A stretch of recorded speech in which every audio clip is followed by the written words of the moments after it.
या ठिकाणी जर पाहिलं तर आपले आता 31 तारखेला सांगली DCC बँकेचे पेपर होणार आहेत. आताच बातमी आलेली पहा आणि लवकरात लवकर सगळ्यांनी अभ्यास करायचा मित्रांनो.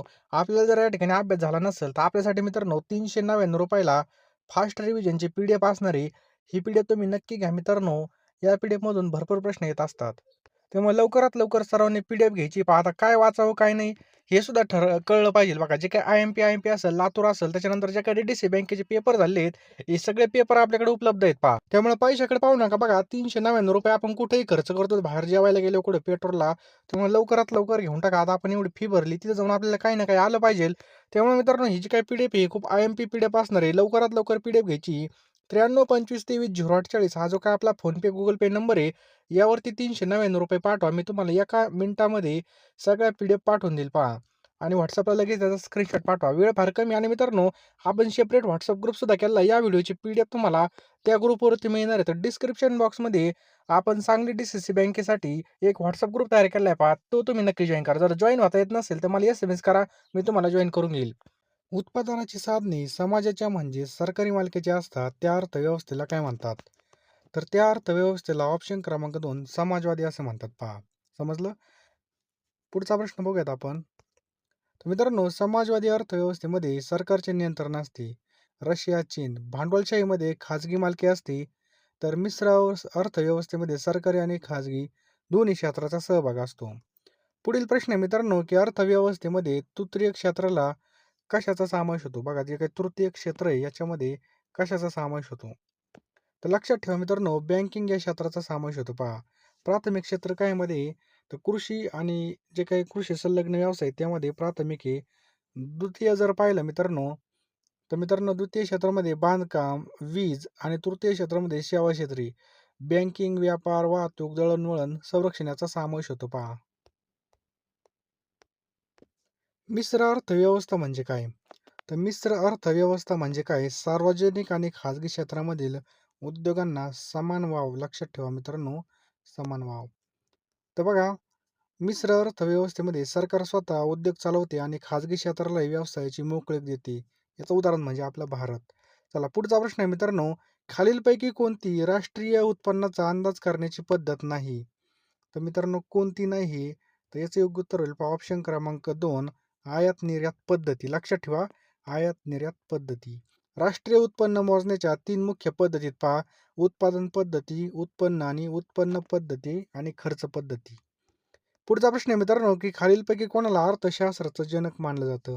तर अर्थशास्त्राचं जनक कोणाला मानलं जातं? ॲडम स्मिथ यांना मित्रांनो मानलं जातं पहा. समजलं?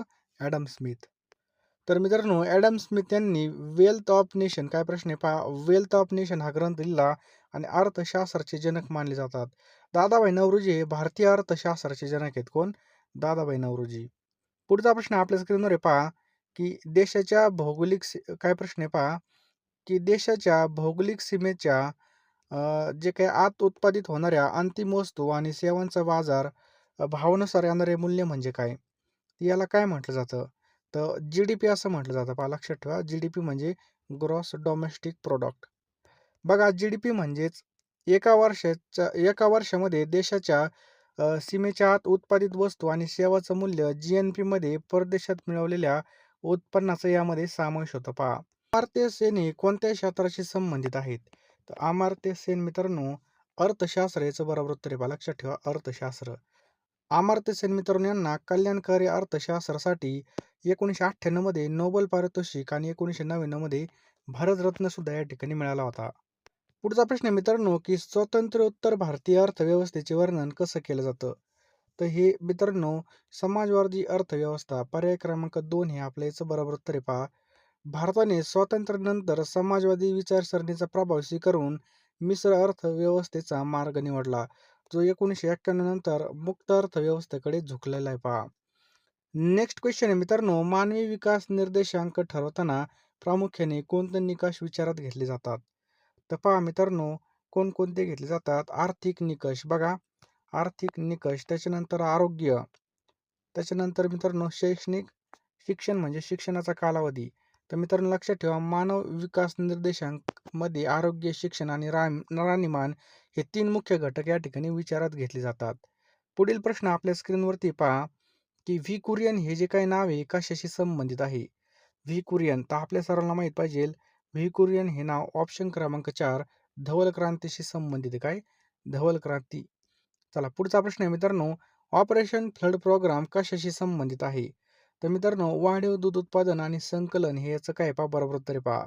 वाढीव दूध उत्पादन आणि संकलन याचं योग्य उत्तर आहे. 1970 मध्ये सुरू झालेल्या ऑपरेशन फ्लडमुळे भारतामध्ये आज जगातील प्रमुख दूध उत्पादक देश बनलेला आहे पहा आपला भारत देश. पुढील प्रश्न आहे मित्रांनो, रघुराम राजन हे कोणत्या क्षेत्राशी संबंधित आहेत? तर मित्रांनो लक्षात ठेवा, हे अर्थशास्त्र. पर्याय क्रमांक 4 अर्थशास्त्र याचं बरोबर उत्तर आहे पहा. रघुराम राजन हे आरबीआयचे माजी गव्हर्नर आणि IMFचे मुख्य अर्थशास्त्रज्ञ म्हणून सुद्धा प्रसिद्ध आहेत. पुढचा प्रश्न आहे मित्रांनो, DCC बँक भरती या ठिकाणी निघालेली आहेत आणि मित्रांनो या ठिकाणी आपल्याला जर पोस्ट काढायची असेल तर सगळे विषय करणं खूप गरजेचं आहे पहा. सहकार, बँकिंग, सामान्य ज्ञान, इंग्रजी, संगणक प्रश्न, गणित, बुद्धिमत्ता, मराठी व्याकरण हे सगळे प्रश्न तुम्हाला या ठिकाणी मिळणार आहेत. त्याचबरोबर PYQ सुद्धा भेटणार आहेत पहा. आणि मित्रांनो हे सगळे प्रश्न 10,000 असणार आहेत. ₹399 ला. तुम्हाला काय करायचं आहे, आपला जो काही फोनपे नंबर आहे 932523 या नंबरला ₹399 पेड करायचे आहेत आणि त्याचा स्क्रीनशॉट मित्रांनो याच नंबरला सेंड करायचा आहे. मी तुम्हाला एका मिनिटामध्ये सर्व PDF पाठवून देईल पहा. आता मित्रांनो लवकरात लवकर सर्वांनी या PDF घ्यायचे आहेत पहा. वेळ फार कमी आहे पहा. कमी वेळेमध्ये जास्त अभ्यास करण्यासाठी आपण हे PDF तयार केलेले आहेत. वेळ वाया घालवू नका मित्रांनो. कारण की जितका जास्त उशीर करताल तितका जास्त आपलं या ठिकाणी नुकसान होणार आहे पहा. कारण की कॉम्पिटिशन भरपूर असणार आहे, जागासुद्धा भरपूर आहेत पहा आणि नोकरी लागायचा चान्ससुद्धा या ठिकाणी चांगला आहे. संधीचं सोनं करून घ्या मित्रांनो. कमी वेळेत जास्त अभ्यास करण्यासाठी आपण या PDF तयार केले आहेत पहा. हे सगळे विषय तुम्हाला या ठिकाणी मिळणार आहेत ₹399 मित्रांनो या ठिकाणी पहा कॉम्बो अभ्यास करणं खूप गरजेचं आहे पहा. एकच विषय रटाळवाणी वाचून जमणार नाही या ठिकाणी. सगळ्या विषयाला सारखं वेटेज सुद्धा भेटलं पाहिजे. यासाठी मित्रांनो फोनपे, Google पे नंबर आपला 9325230840 आहे. यावरती तुम्हाला या ठिकाणी सगळं मिळून जाईल. पेमेंट करा. पेमेंटचा स्क्रीनशॉट पाठवा. मी एका मिनिटामध्ये तुम्हाला सगळे प्रश्न आणि उत्तरं पाठवून देईल. पैशाकडे बघू नका. आज पैसे आहेत पहा. वेळ नसते पहा. गेलेली वेळ परत नसते. पैसे कधी पण कमविता येतात, परंतु गेलेली वेळ आपल्या हातामध्ये नाही पहा. ₹399 आपण कुठेही खर्च करतो. योग्य ठिकाणी लावा. नक्कीच तुम्हाला याचा 100% फायदा होऊन जाईल. चला जास्त काही सांगत नाही, तर लवकरात लवकर जा फोनपेमध्ये पेमेंट करा. मी तुम्हाला एका मिनिटामध्ये सर्व PDFs पाठवून देईल. की भारतीय अर्थव्यवस्थेचे स्वरूप व्यक्त करण्यासाठी खालीलपैकी कोणतं विशेष समर्पक ठरेल? तर मित्रांनो याचं योग्य उत्तर काय होईल? तर भारतीय अर्थव्यवस्थेचं स्वरूप व्यक्त करण्यासाठी याचं योग्य उत्तर आहे ऑप्शन क्रमांक 2 विकसनशील हे आपलं याचं बरोबर उत्तर आहे. काय? विकसनशील हे आपलं याचं योग्य उत्तर आहे पहा. चला पुढचा प्रश्न बघूयात आपण, की वित्तीय धोरण कोण तयार करतं? तर वित्तीय धोरण मित्रांनो कोण तयार करतं? तर वित्त मंत्रालय करतं पहा. ऑप्शन क्रमांक 2 वित्त मंत्रालय. तर कर आकारणी, त्याच्यानंतर सबसिडी आणि सरकारी खर्च, अर्थसंकल्प हे मित्रांनो वित्तीय मंत्रालयाद्वारे वित्तीय धोरण म्हणून ठरवले जातात. पुढील प्रश्न आहे मित्रांनो, की अर्थशास्त्र हे कोणतं शास्त्र आहे? अर्थशास्त्र हे कोणतं शास्त्र आहे? ते हे सामाजिक शास्त्र आहे पहा. कोणतं? सामाजिक. अर्थशास्त्र हे मानवी वर्तणुकीचा आणि संपत्तीचा अभ्यास करणारं सामाजिक शास्त्र आहे पहा. पुढचा प्रश्न आहे मित्रांनो, की पैशाच्या ठिकाणी जी वस्तू खरेदी करण्याची जी क्षमता आहे, त्याला पैशाची काय म्हणतात? तर त्याला पैशाची काय म्हणतात? क्रयशक्ती असं म्हणून ओळखलं जातं. क्रयशक्ती. पैशाची क्रयशक्ती म्हणजे त्या पैशाने तुम्ही किती वस्तू किंवा सेवा विकत घेऊ शकता याचं प्रमाण असतं. चला पुढचा प्रश्न आपल्या स्क्रीनवरती आहे. कोणतेही अर्थविधेयक कोणाच्याही सहीशिवाय संसदेमध्ये प्रस्तुत करता येत नाही. तर मित्रांनो कोणताही राष्ट्रपतींच्या सहीशिवाय या ठिकाणी प्रदर्शित करता येत नाही पहा. आर्थिक स्वातंत्र्य किंवा आर्थिक निर्णयाचे स्वातंत्र्य म्हणजे काय? तर मित्रांनो याला काय म्हटलं जातं? तर पर्याय क्रमांक 3 उदारीकरण असं म्हटलं जातं पहा. लक्षात ठेवा. उदारीकरण हे आपलं याचं बरोबर उत्तर आहे पहा. तर 1991च्या आर्थिक सुधारणांमध्ये उदारीकरण, खाजगीकरण आणि जागतिकीकरण हे 3 मुख्य आधारस्तंभ होते पहा. पुढचा प्रश्न आहे मित्रांनो, की वस्तू आणि सेवा कराशी GST संबंधित घटना दुरुस्ती कोणती आहे? चला त्या उत्तर एकदम सोपा प्रश्न आहे, की GST संदर्भामध्ये कोणती घटना दुरुस्ती आहे? व्हेरी गुड मित्रांनो, तर याचं योग्य उत्तर आहे पहा ऑप्शन क्रमांक 4 101वी घटना दुरुस्ती.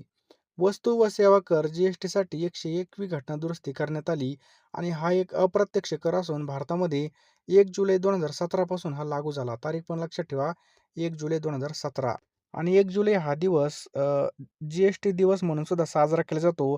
GST कर लागू करणारा जगातला पहिला देश कोणता आहे? तर फ्रान्स आहे पहा. आणि मित्रांनो GST हा एक अप्रत्यक्ष कर सुद्धा आहे पहा. हे पण लक्षात ठेवा. पुढचा प्रश्न आहे मित्रांनो, की खालीलपैकी कोणता कर हा केंद्र शासनाकडून योजला जातो, वसूल केला जातो, पण त्याच्या उत्पन्नावरील वाटा राज्यांनाही दिला जातो? तर मित्रांनो लक्षात ठेवा, ऑप्शन क्रमांक 1 प्राप्तिकर हे याचं काय पहा बरोबर उत्तर आहे काय? प्राप्तिकर. बघा, प्राप्तिकर हा वैयक्तिक आयकर केंद्र सरकारद्वारे आकारला आणि वसूल केला जातो, ज्याला उत्पन्नाचा वाटा राज्यांनाही दिला जातो पहा. नेक्स्ट क्वेश्चन आहे मित्रांनो, की वांचू समिती कशाशी संबंधित आहे? ही मित्रांनो प्रत्यक्ष कराशी संबंधित आहे. कशाशी? प्रत्यक्ष कर. वांचू समिती प्रत्यक्ष कराशी संबंधित आहे. तसेच एलकेजा समिती अप्रत्यक्ष आणि चोक्सी समिती प्रत्यक्ष कराशी संबंधित आहेत पहा. हे सगळ्या समित्या मित्रांनो लक्षात ठेवायचं आहे पहा. पुढचा प्रश्न आहे मित्रांनो, 101वी घटना दुरुस्ती ही पुढीलपैकी कोणत्या विषयाशी संबंधित आहे? कितवी? 101वी घटना दुरुस्ती. तर मित्रांनो लक्षात ठेवा, ही पाहिलं तर वस्तू व सेवा कर आपल्या याचं बरोबर उत्तर आहे बघा. पर्याय क्रमांक 4 वस्तू आणि सेवा कर. चला मित्रांनो, आणि 1 जुलै 2017 पासून लागू झाली, ही पण तारीख लक्षात ठेवायची आपल्याला. पुढील प्रश्न आहे मित्रांनो, एकाच राज्यामधील व्यापारामध्ये केंद्र शासनाकडून कोणता कर आकारला जातो? तर मित्रांनो लक्षात ठेवा, CGST. पर्याय क्रमांक 2 CGST. एकाच राज्यामधील व्यापारासाठी केंद्र सरकारकडून CGST जो काही कर आहे बघा, तो आकारला जातो पहा. समजलं? CGST. चला पुढचा प्रश्न आपल्या स्क्रीनवरती आहे. 2004 साली GST हा कर कोणत्या समितीने सुचवला होता? तर 2004 मध्ये. तर मित्रांनो लक्षात ठेवा, हा जो काही कर आहे हा केळकर समिती. पर्याय क्रमांक 1 केळकर समिती. केळकर समितीची स्थापना 2002 मध्ये करण्यात आली. या समितीने कर प्रणाली जे काही बघा बदल करण्याची शिफारस केली आणि GST हा कर सुचवला. व्हॅटऐवजी GST. समजलं? पुढचा प्रश्न आहे मित्रांनो, GSTचा लॉंग फॉर्म काय आहे? चला खूपच महत्त्वाचा प्रश्न आहे, की GSTचा लॉंग फॉर्म काय आहे? तर गुड्स अँड सर्व्हिस टॅक्स आपल्या याचं बरोबर उत्तर आहे पहा. Goods and service tax. GSTचं पूर्ण रूप काय पहा? Goods and service tax. वस्तू आणि सेवा कर. पुढील प्रश्न आपल्या स्क्रीनवरती पहा, की खालीलपैकी कोणता कर हा प्रत्यक्ष कर आहे? खालीलपैकी कोणता कर हा प्रत्यक्ष कर आहे? चला द्या उत्तर. तर आयकर मित्रांनो आपल्या याचं बरोबर उत्तर आहे ऑप्शन क्रमांक 3 आयकर. समजलं? आयकर महामंडळ कर हे केंद्राचा प्रत्यक्ष कर आहेत. चला पुढचा प्रश्न आहे पहा मित्रांनो, खालीलपैकी कोणता कर हा केंद्र शासनाच्या उत्पन्नाचं एक साधन आहे? सांगा पटकन. तर आयकरच मित्रांनो याचं बरोबर उत्तर आहे पहा. लक्षात ठेवा आयकर. देशातील पहिला आयकर कायदा 1860 मध्ये संमत करण्यात आला असून आयकर हा मित्रांनो प्रत्यक्ष कर आहे पहा. चला पुढचा प्रश्न आपल्या स्क्रीनवरती आहे, की GST हा कर कसा आहे? GST. तर मित्रांनो हा अप्रत्यक्ष कर आहे पहा. कसा? अप्रत्यक्ष कर. जो वस्तू आणि सेवावरती लावला जातो. अप्रत्यक्ष कराचा भार हा कोणावर पडतो? तर ग्राहकावरती मित्रांनो अप्रत्यक्ष कराचा या ठिकाणी भार पडत असतो पहा. अप्रत्यक्ष कराचा भार शेवटी ग्राहकावर पडतो, कारण उत्पादक किंवा विक्रेता तो ग्राहकाकडूनच वसूल करत असतो. तर अतिरिक्त महसूल मिळवण्यासाठी तात्पुरत्या स्वरूपामध्ये वाढवलेल्या कराला कोणती संज्ञा दिली जाते? तर त्याला अधिभार असं म्हणतात पहा. लक्षात ठेवा अधिभार. नैसर्गिक आपत्तीमुळे निर्माण होणाऱ्या महसुलाच्या गरजा पूर्ण करण्यासाठी तात्पुरत्या स्वरूपाचा वाढवलेल्या कराला अधिभार म्हणून या ठिकाणी ओळखलं जातं. वस्तू व सेवा कराची अंमलबजावणी कधीपासून सुरू झाली? तर मित्रांनो 1 जुलै 2017 पासून ही सुरू झाली पहा. 1 जुलै 2017 मधून. भारतामध्ये 101व्या घटना दुरुस्तीनुसार 1 जुलै 2017 पासून GST प्रणाली लागू झाली होती. GST हक्क प्रणाली अंतर्गत विभिन्न वस्तूवर लागणाऱ्या कराचा दर कोण ठरवतं? तर कोण ठरवतं? GST काउन्सिल ठरवते पहा. लक्षात ठेवा GST काउन्सिल. GSTचे दर, नियम आणि कायदे ठरवण्याचं काम केंद्र सरकार आणि सर्व राज्यांच्या अर्थमंत्र्यांची मिळून बनलेली GST काउन्सिल करते, ज्याचे अध्यक्ष केंद्रीय अर्थमंत्री असतात पहा. समजलं? पुढचा प्रश्न आहे मित्रांनो, GST मध्ये यस कशासाठी आहे? तर GST मध्ये यस मित्रांनो सेवेसाठी पहा. पर्याय क्रमांक 3 सेवा. GST म्हणजे गुड्स अँड सर्व्हिस टॅक्स. पुढील प्रश्न आहे मित्रांनो, पुढीलपैकी कोणता कर हा प्रत्यक्ष कर नाहीये? सांगा पटकन. तर मित्रांनो सेवा कर हे याचं काय आहे पहा, योग्य उत्तर आहे. लक्षात ठेवा सेवा कर. खालीलपैकी 3 कर हे अप्रत्यक्ष कर असून एक कर प्रत्यक्ष स्वरूपाचा आहे, तो कोणता आहे? तर मित्रांनो लक्षात ठेवा तो कोणता आहे आपल्याला या ठिकाणी विचारलंय. तर उत्पन्न कर आपल्या याचं बरोबर उत्तर आहे काय? उत्पन्न कर. पुढचा प्रश्न आहे मित्रांनो, जीएसटी हा खालीलपैकी कोणता कर आहे? तर जीएसटी मित्रांनो हा कोणता कर आहे? तर सर्वांनी लक्षात ठेवा, वस्तू व सेवा याचं बरोबर उत्तर आहे पहा. वस्तू आणि सेवावर हा आकारला जातो. पुढील प्रश्न आहे मित्रांनो, रेपो रेट म्हणजे ज्या व्याजदराने आरबीआय व्यापारी बँकांना कर्ज देते त्याला काय म्हटलं जातं? रेपो रेट असं म्हटलं जातं. पहा लक्षात ठेवा, रेपो रेट. तर आरबीआय व्यापारी बँकांना कर्ज देते. ज्या अल्पकालीन दराने रिझर्व्ह बँक व्यापारी बँकांना कर्ज देते त्याला काय म्हणतात? रेपो रेट असं म्हणून ओळखलं जातं पहा. पुढचा प्रश्न आहे मित्रांनो, 1955 मध्ये इम्पिरियल बँकेचे राष्ट्रीयकरण करून तिचे रूपांतर कशामध्ये करण्यात आलं? तर मित्रांनो कशामध्ये करण्यात आलं? तर लक्षात ठेवा, स्टेट बँक ऑफ इंडियामध्ये करण्यात आलं पहा. State bank of India. तर लक्षात ठेवा, गोरवाला समितीच्या शिफारशीनुसार 1 जुलै 1955 रोजी इम्पिरियल बँकेचं स्टेट बँक ऑफ इंडियामध्ये रूपांतर करण्यात आलं पहा. पुढील प्रश्न आहे पहा, रिझर्व्ह बँकेने सुरू केलेलं सीबीडीसी म्हणजे काय? तर मित्रांनो लक्षात ठेवा, सेंट्रल बँक डायरेक्ट करन्सी याचं काय आहे पहा, बरोबर उत्तर आहे पहा. Central bank direct currency. लक्षद्वीपमध्ये शाखा सुरू करणारी खाजगी क्षेत्रामधील पहिली बँक कोणती ठरली आहे? तर मित्रांनो लक्षात ठेवा, कोणती ठरली आहे? तर HDFC बँक ठरलेली पहा. लक्षात ठेवा, HDFC बँक. समजलं? पुढचा प्रश्न आपल्या स्क्रीनवरती पहा. शेती आणि ग्रामीण विकासाची राष्ट्रीय बँक नाबार्डची स्थापना केव्हा झाली? तर मित्रांनो नाबार्डची जी काही स्थापना आहे ही केव्हा झालेली आहे? तर सर्वांनी लक्षात ठेवा, नाबार्डची स्थापना 12 जुलै 1982. पर्याय क्रमांक 4, 12 जुलै 1982 ला मित्रांनो त्याची स्थापना झालेली पहा. भारतीय स्टेट बँकेची स्थापना कोणत्या वर्षी झाली? भारतीय स्टेट बँकेची. तर मित्रांनो लक्षात ठेवा, 1 जुलै 1955. 1 जुलै 1955 ला याची स्थापना झाली पहा. पुढील प्रश्न आहे मित्रांनो, भारतीय निर्यात आयात बँकेची जी काही स्थापना आहे कधी झाली? त्याची स्थापना 1 जानेवारी 1982 ला करण्यात आली पहा. 1 जानेवारी 1982 ला. एक्झिम बँकेचं मुख्यालय मुंबई या ठिकाणी असून ती आंतरराष्ट्रीय वित्त पुरवठ्याची शिखर बँक आहे पहा. लक्षात ठेवायचं आपला, शिखर बँक आहे. चला पुढचा प्रश्न आहे मित्रांनो, क्रेडिट कार्ड सुरू करणारी भारतामधील पहिली बँक कोणती आहे? क्रेडिट कार्ड सुरू करणारी भारतातील पहिली बँक कोणती आहे? तर सेंट्रल बँक ऑफ इंडिया याचं योग्य उत्तर आहे पहा. लक्षात ठेवा, central bank of India. Credit card सुरू करणारी पहिली bank central bank of India आहे पहा. पुढचा प्रश्न मित्रांनो, जॉन अँड्रे शेफर्ड बॅरन हे कशाशी संबंधित आहेत? तर मित्रांनो हे एटीएमच्या संदर्भात आहेत पहा. एटीएम म्हणजे ऑटोमेटेड टेलर मशीन. समजलं?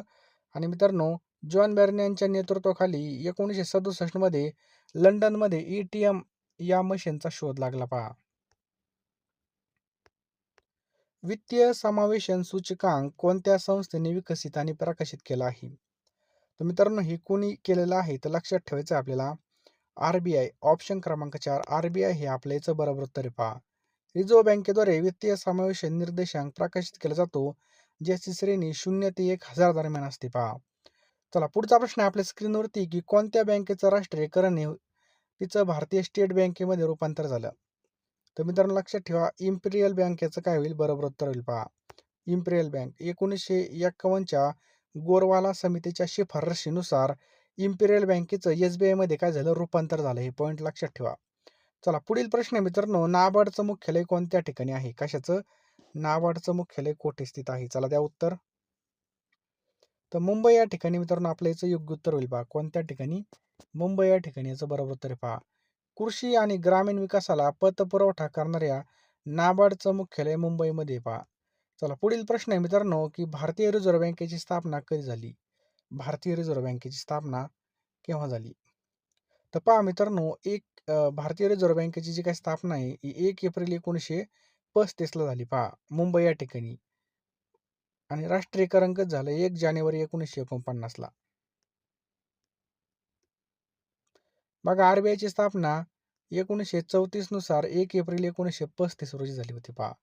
100 रुपयाच्या नोटीवर खालीलपैकी कोणाची सही असते? चला द्या उत्तर. तर कोणाची असते? आरबीआय गव्हर्नरची सही असते पहा.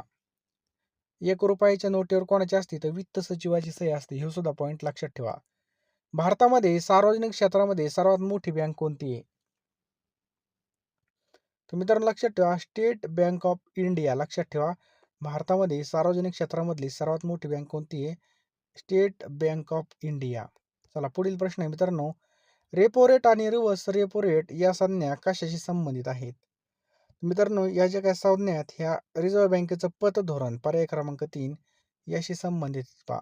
पुढील प्रश्न आहे मित्रांनो, देशातील पहिलं डिजिटल बँकिंग राज्य कोणतं बनलं आहे?